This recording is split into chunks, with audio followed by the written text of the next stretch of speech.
नमस्कार दोस्तों, इस वीडियो में आपको बताएंगे नासा के एक ऐसे अंतरिक्ष मिशन के बारे में जो कि अंतरिक्ष यात्रियों को फिर से सकुशल धरती पर लेके लौट आया है। जी हाँ दोस्तों, 2 अमेरिकी अंतरिक्ष यात्रियों की धरती पर वापसी हुई है। स्पेस एक्स नामक अमेरिकी कंपनी ने ड्रैगन कैप्सूल के माध्यम से मैक्सिको की खाड़ी में नासा के अंतरिक्ष यात्रियों को उतार लिया है। ये इंटरनेशनल स्पेस स्टेशन का पहला वाणिज्यिक क्रू मिशन है जो कि धरती पर लौटा है। दोस्तों, 45 साल बाद ऐसा हुआ है जब नासा के अंतरिक्ष यात्री समुद्र में उतरे हैं। इससे पहले अपोलो का कमांड मॉड्यूल समुद्र में उतरा था। कैप्सूल ड्रैगन के पास आने वाली नौकाओं को दूरी बनाने के लिए कहा गया था, क्योंकि कैप्सूल पर खतरनाक रसायनों की मौजूदगी को ध्यान में रखते हुए ऐसे आदेश दिए गए थे।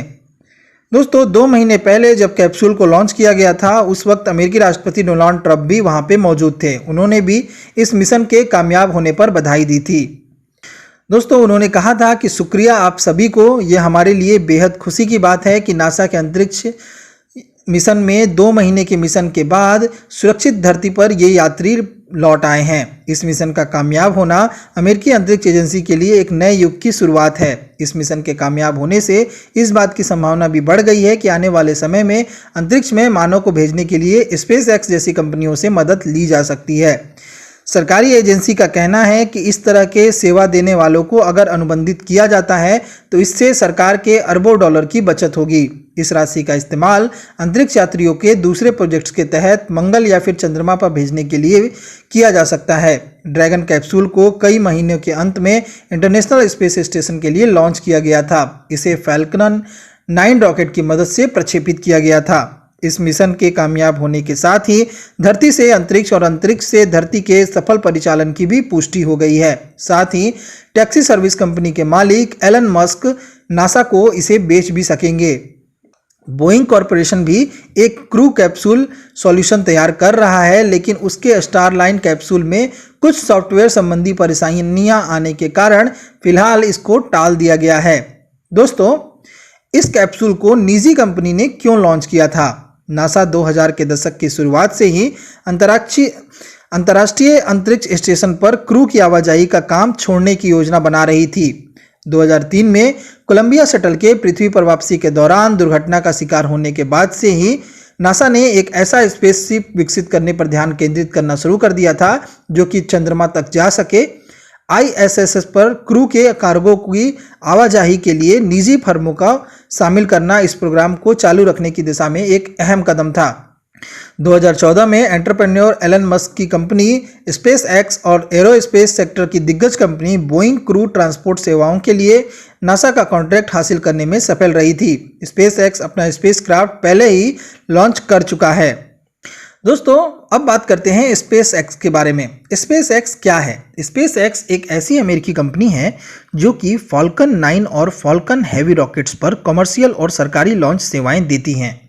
एंटरप्रेन्योर एलन मस्क ने 2002 में इस कंपनी की नींव रखी थी। इसका मकसद अंतरिक्ष में ट्रांसपोर्टेशन की लागत को कम करना था। साथ ही इसका एक मकसद मंगल ग्रह पर इंसानी बस्तियां बनाना भी था। स्पेस एक्स दुनिया की अकेली ऐसी निजी कंपनी है जो कि नियमित तौर पर धरती पर रॉकेट के स्टेज वापस को लौटाती है ताकि इनको फिर से लॉन्च किया जा सके। कंपनी ISS पर नियमित रूप से कार्गो को भेजती रहती है और अब वो एस्ट्रोनॉट्स को भी लॉन्च करने का प्लान बना रही है। मस्क की कंपनी स्टारशिप नाम से बड़े स्पेसक्राफ्ट भी विकसित कर रही है जिन्हें पे मंगल पर इंसानों की बस्तियां तैयार करने में इस्तेमाल किया जाएगा। तो दोस्तों, इसके विजन को आप समझ सकते हैं कि ये कितना बड़ा है। दोस्तों, अब बात करते हैं एलन मस्क के बारे में। एलन मस्क हैं कौन? दक्षिण अमेरिका में पैदा हुए एलन मस्क ईबे को अपनी online payment service company PayPal को बेचकर $16 करोड़ कमा चुके थे। इंसानों की अंतरिक्ष में आवाजाही करते देखने की उनकी ख्वाहिश के चलते ही स्पेस एक्स का जन्म हुआ था, लेकिन वह कई तरह की दूसरी कंपनियों की नींव रखने में भी शामिल रहे हैं। इनमें इलेक्ट्रिक कार बनाने वाली कंपनी टेस्ला भी शामिल है। वह हाइपरलूप प्रोजेक्ट पर भी काम कर रहे हैं। यह एक हाई स्पीड ट्रांसपोर्टेशन सिस्टम है जिसमें कि ट्यूब्स के एक सिस्टम के जरिए पॉन्ड्स पर बैठकर लोग ट्रैवल कर सकेंगे। उनकी रंगीन शख्सियत और लाइफ स्टाइल से ही रॉबर्ट डॉनी जूनियर के मार्वल कॉमिक्स के कैरेक्टर टोनी स्टार्क को प्रेरणा मिली है। मस्क विवादों से भी अछूते नहीं रहे हैं। उनके ट्वीट्स कानूनी विवादों की वजह बने हैं और इस वजह से उन्हें टेस्ला के चेयरमैन पद को छोड़ने के लिए भी मजबूर होना पड़ा था। हालांकि वह अभी भी टेस्ला के CEO बने हुए हैं। दोस्तों, ये लॉन्च इतना अहम क्यों है? साल 2011 में स्पेस शटल के रिटायर होने के बाद से ही नासा को अपने एस्ट्रोनॉट्स को लॉन्च करने के लिए रूस को लाखों डॉलर चुकाने पड़ रहे थे। रूस इन अंतरिक्ष यात्रियों को अपने सोयूज स्पेसक्राफ्ट के जरिए स्पेस में भेजता था। फ्लोरिडा से क्रू ड्रैगन से एस्ट्रोनॉट्स को लॉन्च होना इस लिहाज से भी एक अहम पड़ाव है क्योंकि 9 साल में पहली बार कोई इंसान अमेरिकी धरती से अंतरिक्ष जाएगा।